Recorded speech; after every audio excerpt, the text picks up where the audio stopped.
Thank you, Dr. Lobel, for those remarks. Fascinating, and I think you've given Rabbi Flaum a challenge when he speaks and set the bar high at the beginning. I realized that I neglected when I was speaking to introduce Dr. Loiki, who is on the faculty of the Center of Bioethics and the Department of Physiology and Cellular Biophysics at Columbia.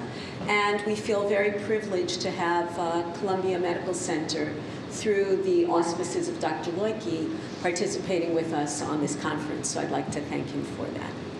As I mentioned to you before, I am the Dean of the Lander College for Women and the Anna Ruth and Mark Hastings School, and we pride ourselves on empowering women through quality education. A number of our students are here, and hopefully that's what they think about the education that they've received and continue to receive. We have small classes taught by respected scholars who are focused on building creativity and critical thinking skills among our diverse student body who come from 26 states and countries such as Israel, Canada, England, France, and Brazil. Our goal is to enable our students to compete for the best opportunities in professional and academic forms. And we are so proud of the achievements of our students. Some of our alums currently work at Goldman Sachs, at PricewaterhouseCoopers, the National Security Agency, and Ernst & Young in Israel and in the United States. Others are studying at Harvard, at Yale, at NYU, at Georgetown, UCLA Medical School, and Johns Hopkins. And over the last 2 years, our students have held internships at Google, at Columbia Medical Center, the Yale Child Study Project, Goldman Sachs, Kenneth Cole, Cantor Fitzgerald, the International Court of Justice, Capitol Hill, and at many, many other places. We enable our students to use their education as the stepping stones to reach their academic and professional dreams, and I hope that some of you will feel free to speak with me during the break, during lunch, if you have questions about the college.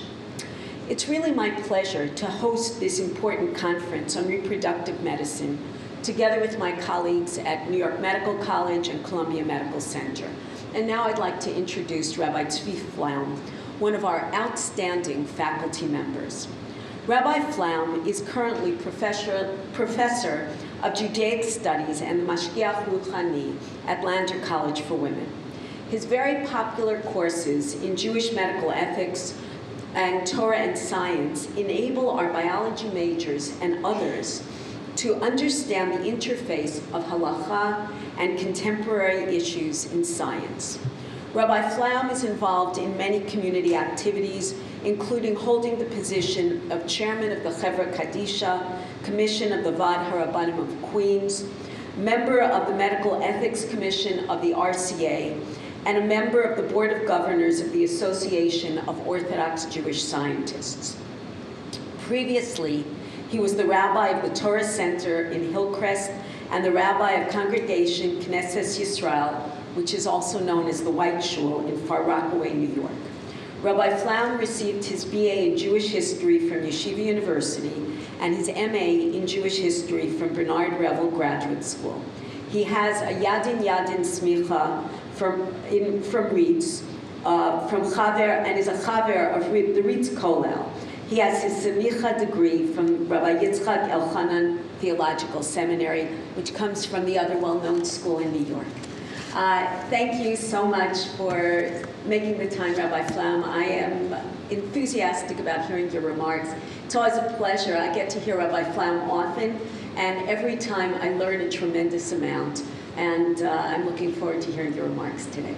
I first want to open the Chvod Achsanya and thank all the institutions that have sponsored this very, very important conference, a conference that is long due, a conference which is going to allow us to explore horizons in the world of medicine and halacha that we really never touched before. It's really an honor when it comes to me to be able to be on a platform with my older distinguished colleague, Moshe David Tendler Shlita, who in my youth when I was a smicha student. He mentored me, he inspired me to go into what I'm doing today. When I saw him doing what he's doing, I said I want to do the same exact thing. And therefore, he now inspired me, he inspired thousands of musmachim to try to expand horizons and develop expertise and interface of medicine, science, and Torah. And we have to give you a hakaras hatov for setting the standard that we try to reach. And Hashem should give you arichas yamim v'shanim l'hag the Torah l'hadirim yetz Hashem. I want to thank my dear, beloved Dean, Dr. Marian Stolzloiki, for creating for us a college that is an incredible place that we're able to learn, able to study, able to interface with our students on a very intellectual, spiritual level. Since she's come aboard, this place has become a different type of college, a different type of institution. She's added the sophistication and a level of learning over here to a very high level. God should bless you and give you abilities to continue your wonderful avodas Hashem and what you're doing for our university also for another 120 years. I want to recognize our distinguished leader, President Alan Kadish, who, Baruch Hashem, everybody said after Dr. Lander, Olav Hashem, left and went to Olam Emes, what's going to happen to Touro College? And I want to tell you something. Dr. Lander in Shemayim and Dr. Lander down here was given a special Ruach HaKodesh when it came to picking a successor. And since Dr. Kadish came aboard, I can tell you, I can sense as a faculty member, as part of the administration, a special bracha that you've brought to us in helping expand the university, helping expanding the educational programs, the quality, the perspective, the outlook. And really, you've helped bring the university to the level that I know Dr. Lander would want it to be. So God should give you also the ability, arichas yamim v'shanim, to continue your unique avoda in all the dimensions of the university also for another 120 years, if you want to be president that long. That's up to you. But we really appreciate what you're doing here. To my dear colleagues, Dr. Loiki, I always fondly say, we went to college together. We never dreamt we both would major in medical ethics. But nevertheless, I guess similar minds think alike. And to the head of the New York Medical College, Ira, I want to thank you for all the help you put into this conference. And I'm going to try to deal with many of the issues that was posed. I want to mention to you that the lecture that should be given to answer all the beautiful presentation that Susan gave, I mean, it's simply an incredible, articulate, beautiful, clear presentation. If you never knew what IVF is all about, after listening to her, you can take an exam and you would have expertise at your fingertips. I thank you for this type of lecture. It's going to make my job much easier. But I also wish you a shefa bracha also from heaven, that you should continue to help women get their fertility that they need and give them the proper guidance with the observance of Halachic and Shabbos, which I know that's what you want to do for many years. As long as you want to practice medicine, God should give you that guidance to accomplish what you want to accomplish. Without any further ado, let me get to the topic at hand. Now, I've been given a mouthful of what to handle this morning, and there are a lot of issues. I have to just make a little statement up front.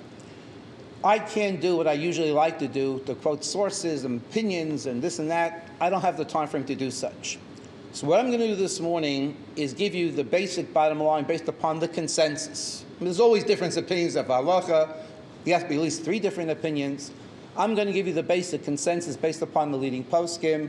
If later on in the question answer you have questions to ask, I'll be glad to answer. But let me make the presentation. Let me deal with many of the issues that Dr. Lebel brought up as well. And hopefully later on we can discuss this on a public or private level. So let me begin right now. What is interesting to note, and many people don't even think about this anymore, is that the question arose on a theological basis when IVF and also artificial insemination, all the reproductive sciences came into existence. There was first a theological question, and that are we allowed to tamper with God's world to manipulate natural law for the sake of trying to circumvent impediments you might have when it comes to your body's capacity to reproduce? The question was posed to the Gedolei HaPoskim, and the answer that was given is God gives the answer in the Torah itself. When the Torah talks about the mitzvah of reproduction, The Torah says, Pru'uvu milu aretz v'kivshuha. And what's interesting and fascinating, when you look at the commentators on the biblical text, especially Nachmanides, the Ramban, he points out next to the mitzvah Pru'uvu, there's a word kivshua, conquer the world. Now, who are we conquering? Adam v'Chava didn't have anybody to conquer. What does the conquering mean? So the Ramban says very, very, very explicitly, conquering means conquering the natural universe that God gave man. He gave man a tzelem elokim, a divine image of God, an ability to have a perception, to see God's wisdom that God put into the creation itself. And God wanted to analyze that wisdom, to utilize it, and to basically develop technologies and mechanisms to help man's existence in this world to exist on the highest sophisticated level. If we have to supersede natural law and impediments to accomplish our mission in this world, that's part of conquering the universe, conquering nature. And therefore, as the poskim point out, that word kipshua is therefore the source that Judaism basically rejects the impediment of natural law, something which the Christian world looks upon as a major impediment when it comes to their clientele to take advantage of many of the fertility techniques today, violating natural law. Judaism says we're not supposed to use that as an impediment. We're supposed to be partners with Hashem by Maaseh Bereishis, partners with God when it comes to developing and making the world the best place it possibly can be. And therefore, our sages advocated doing whatever we can to help when it comes to removing impediments to facilitate procreation and other technology to better the life of mankind. So that, when it comes to overriding God's divine decrees, perhaps people should not have children, God wants us to involve ourselves in processes to supersede natural law, like every disease a person might have. You might say, how can I cure the disease? I'm basically undermining God, as the Gemara says in Baba Kama. The answer given, Rabbi, be conscious of the Shusla for Appos. God gave us the divine sanction to try to heal human beings who are given a disease, to circumvent the disease, cure the disease, bringing back the health. We have divine sanctions for all of this, which applies to reproductive technology as well. The second point I want to make to you is a very interesting question. Once we do have this artificial forms of reproductive sciences available, and couples do have infertility problems, are they halachically obligated to take advantage of these techniques? Is there a mitzvah, an obligation to use them, or is it merely a halachic option? One of the greatest poskim of our time, Rabbi Moshe Feinstein, Zechat Tzaddik Levrach, in his Igrash Moshe, is very definitive. When God gave us the command to reproduce, God expected us to reproduce the way couples have reproduced for thousands and thousands of years with normal sexual reproduction. God never gave us the command to use artificial forms of fertility treatments to do this.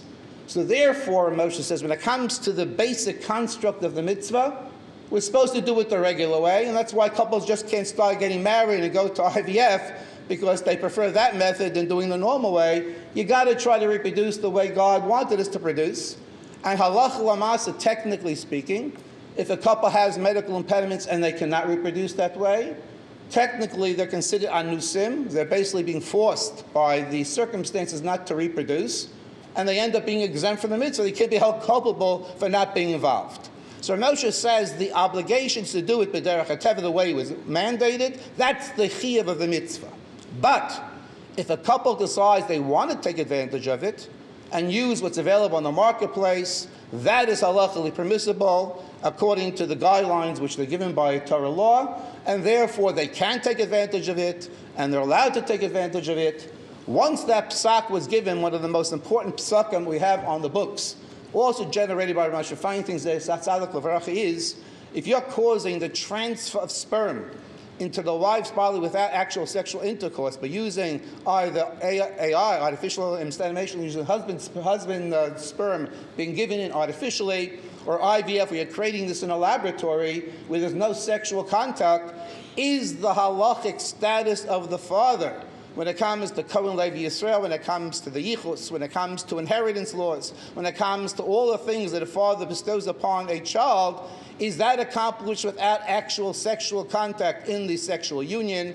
Rav Moshe Feinstein's Zatzal, based upon a famous Haggas Asmak, Rabbeinu Peretz, quoted later on by the Bach and the Taz, Paskins, if it's the DNA of the father that causes the creation of the child, he's given halachic fatherhood in all of these areas, which therefore therefore gave a major halachic pronouncement. If you can't do it naturally, you do it in this unusual format according to medical science, you're able to accomplish, if you're Kohen, to produce a child that's a Kohen. And you're able to have all the halachas and yichus be transferable to your children. That was a major psak of Moshe, which was then recorded and accepted by most poskim in this specific area. Now, once again, this is the question of being able to use the technology. But now we come to a very hot issue, and this is an issue that Dr. Lebel touched upon, which I want to emphasize is an issue. The couple that have this type of incapacity to produce children naturally, and it can be for many reasons, blockages of the various fallopian tubes, based upon infections, based upon congenital defects. A lot of things can cause problems of producing children. The sperm don't have the capacity they need. The wife's egg might be allergic to the sperm. The sperm might need sperm washing to allow it to basically penetrate. So the fact of the matter is, if a couple has this incapacity, can they do these procedures 7 days a week, including Shabbos? Now, in order for you to violate Shabbos and do the activities we're going to be describing very shortly, there has to be some sickness involved to violate Shabbos. Normally on the books we have a halachic principle that Pekuach Nefesh overrides Shabbos based upon various psukim. Does anybody say that a couple that have infertility problems are in a level cholish yesh bo sakana, you should override Shabbos? The answer is nobody says that. Because the fact of the matter is, they're not deathly ill and they're not going to die. Even when Rachel said, Havili banu meisanochi, she didn't mean she's going to die. She means she was in psychological depression. Who knows what will happen? But she's not in a state of sakanas nefashos in her physicality. So the major problem our poskim had was, to treat them 6 days a week, it's easy. Can I override Shabbos for the treatment of an infertility problem when it comes to this couples? How do we halacha categorize it? And to make it even worse, as they pointed out, there's no obligation to use artificial forms of fertility. Not that you're obligated, it's an option. So can I use an option to violate Shabbos? What's going on over here? This is a very unusual situation. What is interesting is this was a major debate amongst the major halachic decisive halacha of our generation, and a consensus developed between Rav Moshe Feinstein Zatzal, Rav Yoshev Zatzal, Rav Auerbach Zatzal, Rav Zilbish, they can go down the list, that they want to categorize a couple that have infertility problems when it comes to Shabbos law as a chola she'ein bo sakana. Number two, another definition, that if you have infertility problems, we might even categorize you as a person who's a chola she'ein bo sakana, that has what's called sakana se'eva, the fear that this organ is not usable, and if you don't try to fix the problem and you get older, you might lose the capacity for that organ to function on your behalf. Why you call the chola she'ein bo sakana is because of psychological fears, physiological fears, but that's the highest level they were able to categorize fertility problems. Now, how does this benefit when it comes to Shabbos? This is very important to know. When it comes to psak halacha, a chola she'ein bo sakana has the allowance on Shabbos for a non-Jew to come and even do a malacha derais on your behalf if that's what is needed, if there's no other option. The psukim I'm giving now are based upon the Ramban Nachmanides' interpretation of the halacha as is quoted by the Mishnah Berurah in the Shulchan Aruch and Hilchos Shabbos. So the Ramban quoted psak halacha is, chola she'ein bo sakana, a malacha derais can be done by God on your behalf when it comes to Shabbos violation if it's needed. If you do it, however, chola she'ein bo sakana, you have to do it with a shinui, do a little shinui. If it's a sakanas eva, the fear of losing an organ, it could also be done by a guy, but the fact of the matter is also it can be done without a shinui when a guy is involved. If it's a Jew who you want to do a malacha for you on Shabbos when it comes to these types of fertility workups, so over here what's interesting is the Jew can't do a malacha deraisa for you, but he can do a malacha derabanan. I'll describe very shortly what a malacha derabanan is. And over here, according to the Ramban, the way we paskin, if he's only a chola she'esh bo sakana, the Jew can do a malacha derabanan only with a shinui. If it's a sakana se'eva we paskin, the Jew can do a malacha derabanan even without a shinui, just do it straight as can be. These are the parameters of when Hilchos Shabbos can be violated for choilish ein by sakanas aver, if the procedure has to be done on Shabbos, these are the guidelines that are used in the following couple of minutes of my discussion. Keep this in mind as we get into the topic. Now, with this in mind, let's get into the actual topic itself. What's interesting also to note, and I found this fascinating, when I was reading much of the fertility literature out there, there are some doctors who ask the interesting question, is infertility a symptom or is it a disease? Think about the question. So, in their mind, some of them think it's a symptom of a more underlying problem, so therefore it's not a sickness in its own right, it's a symptom of a disease. It seems that the halachis who dealt with this looked upon it as a disease, not merely a symptom. If it was only a symptom, we would have problems when it comes to Hilchos Shabbos. Just realize that important factor. Now, what are you allowed to or you're not allowed to do when it comes to this specific sick person who has the choilish ein by sakana? So the first thing I want to mention is tests. You want to test a couple to see if they have infertility problems. I'm going to give you a very quick list of tests where it seems the poskim have a pretty good consensus. The following test in the testing period, in the investigative period, should not be derech Shabbos, should not violate Shabbos under any circumstance. In this list, the basic conclusion is any semen analysis in the testing stage should not be violating Shabbos. Performing what is called an SSG test should not be done on Shabbos. Doing hysteroscopies or laparoscopies, these should not be done on Shabbos in the testing stage. When it comes to blood work and ultrasounds in the testing stage, this should not be done on Shabbos. All of this you can manipulate during the week because you're merely testing you to decide what day you want to test. You can test. So that type of testing procedures really should not be derech Shabbos. Now, however, part of the diagnosis involves testing the ovulation. When it comes to testing ovulation, when you're dealing over here trying to monitor a woman for an entire month to see the entire cycle, over here you got to monitor not only during the week, you got to monitor even on Shabbos. So now the question is, you want to see the ovulation, you want to see how the cycle goes when it comes to fertility capacities, producing the follicles. So over here, when it comes to monitoring ovulation, the various types of mechanisms available in the marketplace, I'm going to list them quickly and what our halachic reaction to them are.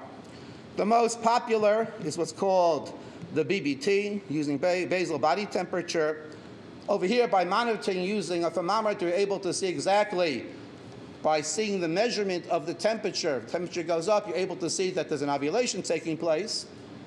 So the whole shayla is using this after a couple of period of days, including Shabbos. Can I take temperature on Shabbos with a thermometer? So over here, the only shayla really exists is normally you can't measure things on Shabbos, the Isa Medidas and Isa Derabanan. But however, the Shulchan Aruch says Medidas shel mitzvah is muteras. And since producing children is a mitzvah, so most poskim hold halacha l'maaseh, there's no shayla using a temperature mechanism to monitor the question of a person's ovulation. The fact of the matter is, however, they're particular, you have to use a mercury thermometer because at the end of the day, you're really not violating any major halachic principles when it comes to any malacha being done. What they're trying to preclude is to not use a digital one because there you have other shaylos, or perhaps ksiva, the question of using electricity, the rabbanan, whatever it is, but stay away from the digitals, but mercury can be used. And that seems to be pretty clear and cut by the poskim. When it comes to therefore monitoring that could be done even by a Jew without a problem. When it comes to using a home ovulation prediction test kit, where you have basically strips that are put into the urine to test the hormone LH in the urine. So what happens is, if this specific hormone's there, you're going to have a change of the coloration of the strip. Sometimes there's just change of color, sometimes letters appear. So over here, the basic consensus of the poskim is this change of color, or even the letter, is not really ksiv, it's not really tzvi, it's not being tzoveya. The result of what's being done is temporary. I have no desire for the letter or even for the color appear. I just want to see what's happening with the hormones. The shear of doing the malacha doesn't apply to what happens over here, and after a while, it goes back to the state of nothing before. Therefore, you find Rav Yosef, Rav Narwith, Shmisab Chilchasa, both paskening, this can be done in Shabbos without a problem. If you need it to monitor, they feel halach lamasa can be done. And even a Jew can be involved in these processes itself. When it comes to ovulation and using ultrasounds, where there you have to use sophisticated equipment using electricity and such, But obviously that cannot be manhandled by a Jew on Shabbos to monitor. That would have to ask a non-Jew who can do a malacha d'oraisa, as mentioned before, if it's needed when it comes to monitoring this couple. Likewise, when it comes to doing blood tests, to basically extract blood and to do hormonal levels, there you're dealing, when you're extracting blood intravenously, you're dealing with shelos of a malacha d'oraisa. What do I mean by this? So there's a big machlokas post when you take blood out of the body, what malacha is being violated. Three-way machlokas, according to many Rishonim, specifically Balatosis, the Rashba, the Ramban, and the Ran. It's the question of netilas neshama, which is a toda of sheichet. According to the opinion of the Rambam, is a question of mafarek, which is a toda of dash. And according to Rashi, it's a question of tzoveya. All of these are lamentes malachos, or todos of them. So therefore, for a Jew to do that openly, unless there's a bikuach nefesh, you have no right. In that case, you would have to use basically a non-Jew who could do a malacha d'oraisa for you if needed for the purposes of the extraction of the blood at that specific point in time. We're not dealing with bekuach nefesh. Bekuach nefesh, a Jew could do it for you. We're dealing over here with that which is a cholish ein by sakana. Therefore, you have to use these types of stringencies. Now, this is basically the testing procedures. I'm now getting to what's called the actual treatments themselves. When it comes to treatments, one of the most basic treatments that we need, and that's done, is the concept of using clomiphene citrate for the purposes of causing the actual fertility process of the ovulation to work better, to stimulate that process. Usually these chemicals are used to cause superovulation or for the purposes to take away a problem called polycystic organ syndrome, PCDS, where basically speaking, in these specific problems, it's either an impediment to the actual ovulation or you want to overstimulate. In both these cases, this is needed sometimes as treatment for when they have a deficiency in the ovulation capacity. Over here, it's a question of taking medicine. Since the cholim she'ein b'sakana, or even chasar and avar, the Isa derabanan basically fall by the wayside. There's no Isa for them, and therefore they can take the medicines directly without a problem whatsoever. Now, the next question, injections. Sometimes you stimulate not taking pills, but you use injections. So for most of the stimulants on the marketplace, whether you're using over here, for instance, Pergona, or Gonal F, or Menagon, which basically stimulate, all of these types of chemicals, basically speaking, can be administered through the mechanism of either subcutaneous injections or intramuscular injections. These are injections, the most of them might be a shela derabanan. You don't want to take out blood. It might cause blood incidentally, but as Moshe Feinstein points out, it's a malacha, basically speaking, she'ein dav mischavin v'lo nichale. Therefore, it's a shela derabanan for the tzarech of these specific cholim or cholim she'ein b'sakana. This can be done directly. Also, the injection, the ACG, which is used for the purposes of causing later on 36 hours, the development follicle, it also can be done either through subcutaneous or through intramuscular, and therefore the derabanan can be overridden when it comes to dealing with these couples. It's only the testing of blood and drawing blood out that you have a problem with the deraisa. So all of these are basically derabanans. So if it has to be done on Shabbos, it's one thing. If you can avoid Shabbos, wonderful, but it has to be done on Shabbos, it can be done. And it's interesting, Rabbi Yosef says, in this case, even a Jew can do it, he felt, because of the mitzvah of Pruvu. There's no reason to hold him back, because it's Isa derabanan, and it can be done in these circumstances. Now, when you're using these injections, the question, however, arises, what should do when it comes to setting up the needle and the syringe and such? So even though the poskim point out putting a syringe on the needle is a question of only the question of building something temporarily, there's no Isa deraisa over here, and therefore they would prefer that you put the syringe on the needle and keep the needle basically in a sterile format until you use it on Shabbos itself. But the fact of the matter is, if you're able to do such, fine. If you have to basically put it together on Shabbos, you have no choice. They will allow that b'diavad for you to do that as well. Even a Jew to do this if you have to do it through a Jew. When it comes to what's interesting is they're worried about the way that you keep the needle and the actual location clean. You want to use some type of swab, whatever it is, to put alcohol to clean. So there they point out to use a swab that you dipped in alcohol, there's a shayla of schita. To use the pre-prepared swabs where the liquid itself is basically put into an artificial material, and to use that you don't come to schita. But using an actual cotton ball with alcohol might be a problem. Or you can pour alcohol upon it and then wipe it with a swab later on. The ways of getting around that technical problem. What's interesting and fascinating is one of the concerns I have is that if you have writing, and it has to be torn to get in to use these syringes, if possible, be able to tear around it or to tear through it in such a way you don't tear the letters. Try to do it that way to avoid those halachic problems. Now, when it comes to the procedures of IUI, intrauterine insemination, which is basically artificial insemination, when it comes to these procedures, if you do it in a laboratory, the full force, there's no question you're using machinery that requires electricity, besides turning our lights and the microscopes, the centrifuges, and everything else.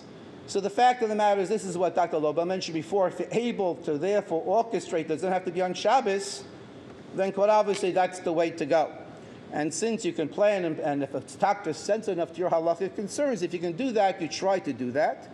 If God forbid, for whatever reason, it cannot be scheduled out of Shabbos or Yom Tiv, in that case, since you're dealing with Malacha D'Oraisa, you would have to ask the guy to basically take care of it. But if a guy's doing it, and you're Cholish Ein Sakana, Chasar Reva, they can do it the natural way they have to do. They don't have to do any Shinuyim. Only by Jews there's a Shayla, by Goyim there's no Shayla, and therefore that's the option. But you should try, as she mentioned, to do it basically circumventing the Shabbos and Yom Tov if you possibly can. When it comes to the question of insemination, so I found in literature that most people involved in insemination just don't do the insemination one day, they do it a couple of days. So as I mentioned before, if you could do perhaps on a Friday or on a Sunday, which meant to say not having to do while Shabbos itself in between, that's an option, or schedule it on a way that basically you don't come to that specific problem. So that's the way to go in order to avoid that specific phenomenon. One thing is for sure is that in all of these processes, as was mentioned by Dr. Lobel, you have to have always behind the scenes rabbinical hashgacha tamidis, rabbinical supervision to make sure that the gametes of the husband and wife are being used and nothing switched accidentally or inadvertently to cause a problem later on. It's interesting, the first halachic kashrus company that ever caused the concept of hashgacha when it comes to the purposes of this problem was the Star K. They were the pioneers to have mashgichim that had been taught how to do hashgacha upon this. Later on, this became a very prevalent phenomenon. But it's important because we're not saying that the laboratories are going to purposely make a mistake, because mistakes can be made. The legal ramifications are mentioned by the doctor, but there are the halakhic ramifications over here. You have to have a mashgiach available for these procedures, and if in Shabbos it has to be done, the mashgiach has to be there on Shabbos to make sure the right gametes are used in these specific procedures. When it comes to in vitro fertilization, you have the same problems you have when it comes to the artificial insemination. If you can do it during the week, that's the preferable way to go. One of the things that we have to highlight over here is the administration of the ACG injection, which can, as I mentioned before, can be administered through permissibilities of intramuscular or subcutaneously. But you realize that after 36 hours, those follicles are ready to therefore be harvested. You want to make sure you administer the injection in such a way it doesn't have to happen on a Shabbos and Yom Tov. You have to have that foresight and that ability to perceive what's going to be the results over here. That you have to be careful about. And once again, so therefore try as much as possible with IVF to try to avoid the Shabbos by trying to have these pre-calculations beforehand. Now, what happens if the situation is such that it ends up that on Shabbos the actual retrieval has to take place? So over here, when it comes to the oocyte retrieval, when it comes to the actual looking and checking of the pre-embryos, the pre-zygotes in the laboratory to see if they're fertilized, and to basically transfer the embryo on Shabbos back into the body, if this has to be done on Shabbos, it has to be done by Goyim. Because we're dealing over here with Shelas that might involve Malachas Deraisas, and therefore Goyim can be used if you have no choice because of the het I mentioned before, where you're therefore even Amir al-Akam on a Malacha Deraisa is allowed in those specific circumstances. Now, when it comes to the next, and that is the question, do the couples have a right, if they need procedures, to travel to the hospital initially on Shabbos for these treatments, or do they have to stay in apartments near the hospital and walk there? Is there a heter for a guy to drive you? That's the crucial question. What is interesting to note is that in all these procedures, there's always a problem of a deficit. And that is when you're using, for instance, the ACG hormone stimulation, sometimes women develop what is called ovarian hyperstimulation syndrome, which if not treated properly can cause death to the person at a certain period of time. A woman who has, therefore, that specific potential problem is a cholesh yesh besakana. In that case, like any type of person who's in that state, you can have, therefore, somebody drive you to the hospital on Shabbos. You can have Hatzolah take you, you can have a cab driver. Theoretically, you even have a Jew drive if you need it, because the person besakana can do it. But in these other procedures where you're not on this type of level, you're not type of chola, so most posts can point out you should not use a non-Jewish driver to drive you there. You should therefore be in close proximity to walk to the hospital. That's the shita, I would say, basically speaking, of Rav Zilberstein, Rav Mordechai Eliyahu.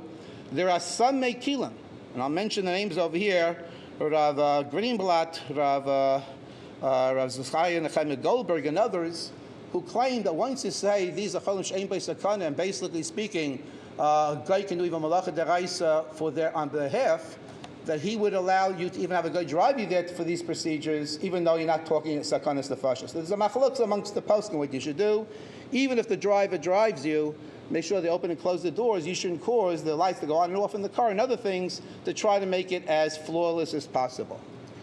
At the end of the day, when you see all of this, you therefore see that the halachic categorization of the poskim of these specific couple, allows us to do certain types of things that people would think you wouldn't do.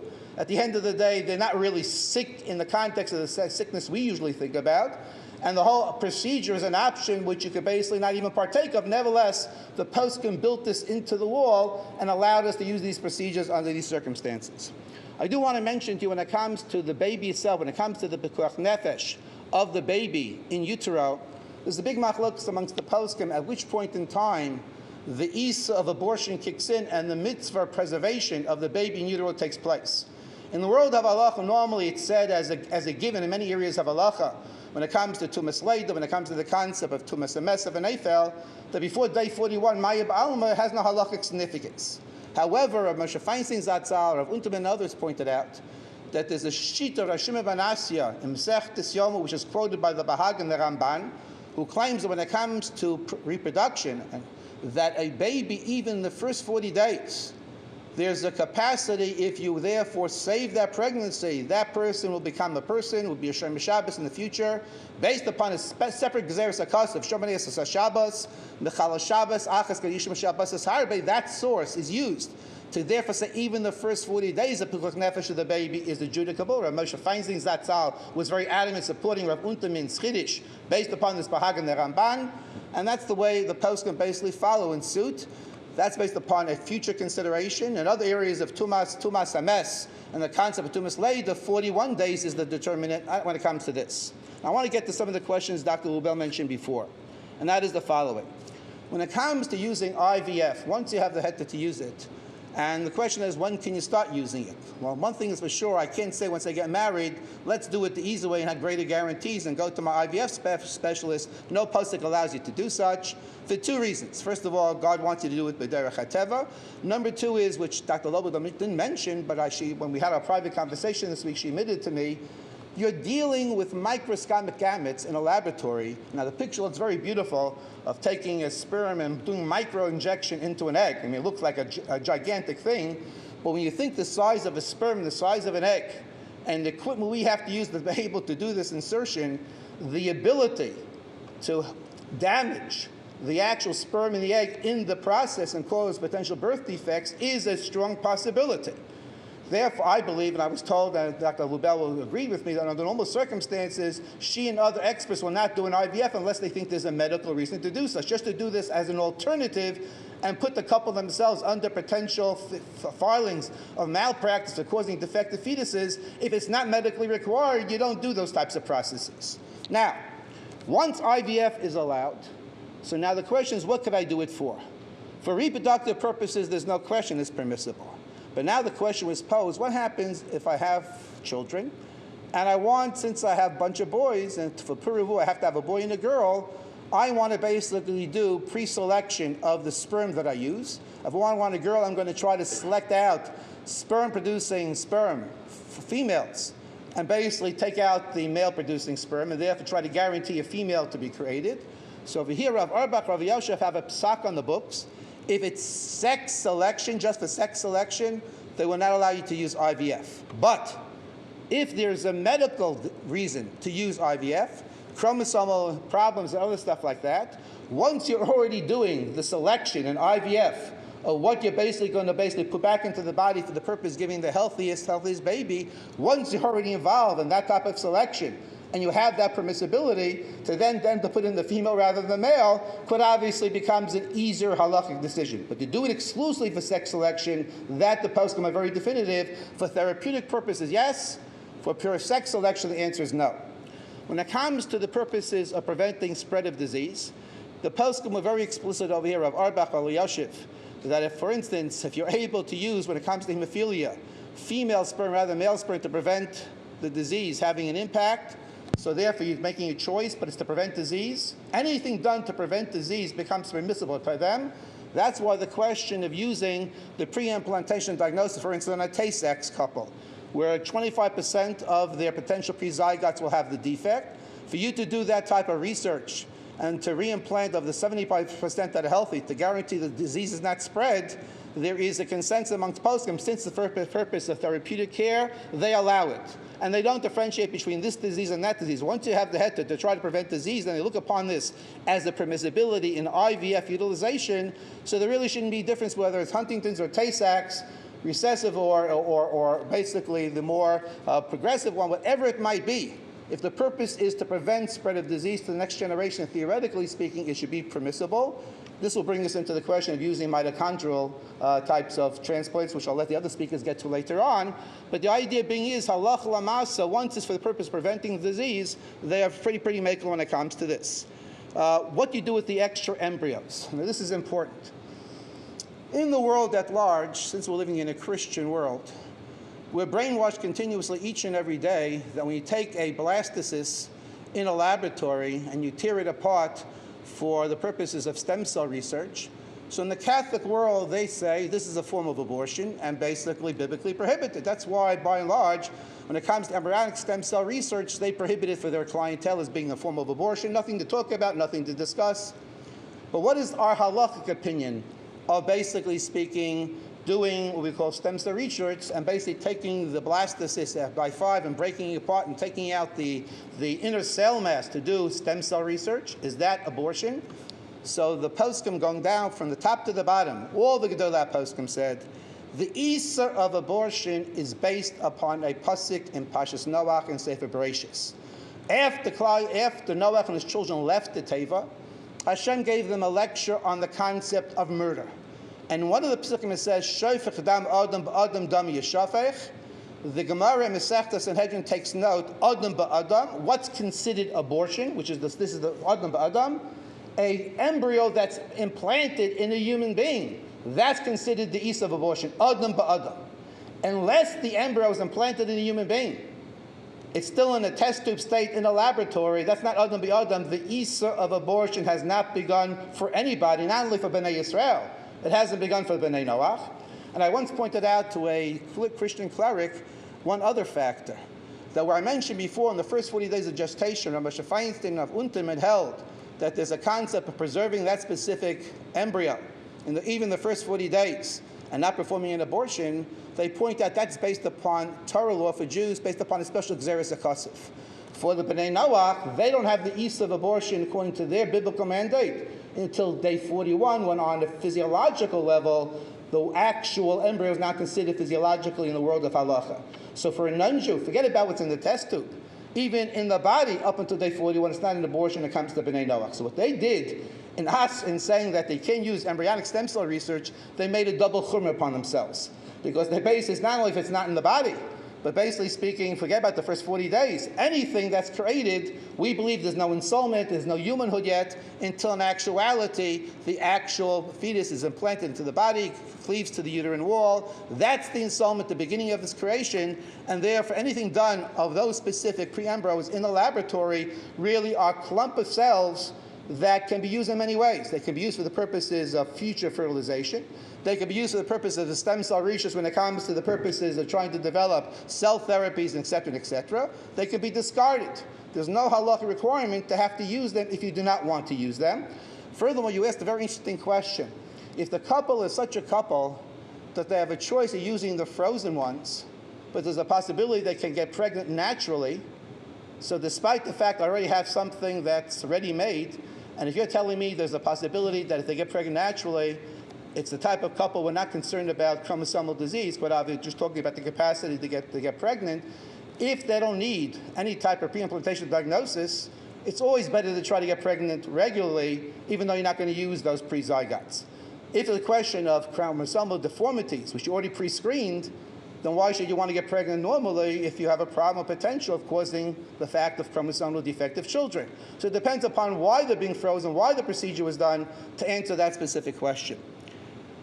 I can go on, but I have to finish. So what I want to simply say to you is that this is a very exciting field. The fact of the matter is the Rabbi Shem has given us a disclosure and a capacity in Judaism with the dynamic of the Torah itself to apply, as Dr. Kadish meant, the ability to apply Torah to every medical phenomenon that takes place there and for scientific phenomena. We have the capacity that no other religion on the face of this world possesses or has. The responsive literature, thousands and thousands of years that we have when it comes to discussions of these topics are phenomenal. Our Chazal dreamt about artificial insemination as a possibility over 2,000 years ago in the Talmud, before the world even thought there's such a thing as a concept of artificial insemination. Islam Bambati is a whole sugya. The poskim have incredible discussions about it. The world didn't even dream there's a possibility. So the dynamics of Torah, it can literally treat every situation, deal with every type of phenomenon, and there's an answer for everything. When there's a halachic will, there's usually a halachic way. But you have to have people who are knowledgeable in the medicine halacha to accomplish it. I'm now going to stop, and we're going to get to the next section, but if you have any questions later on for me in any of these areas, we'll have an open discussion later on. Thank you for inviting me to participate, and enjoy the rest of the session.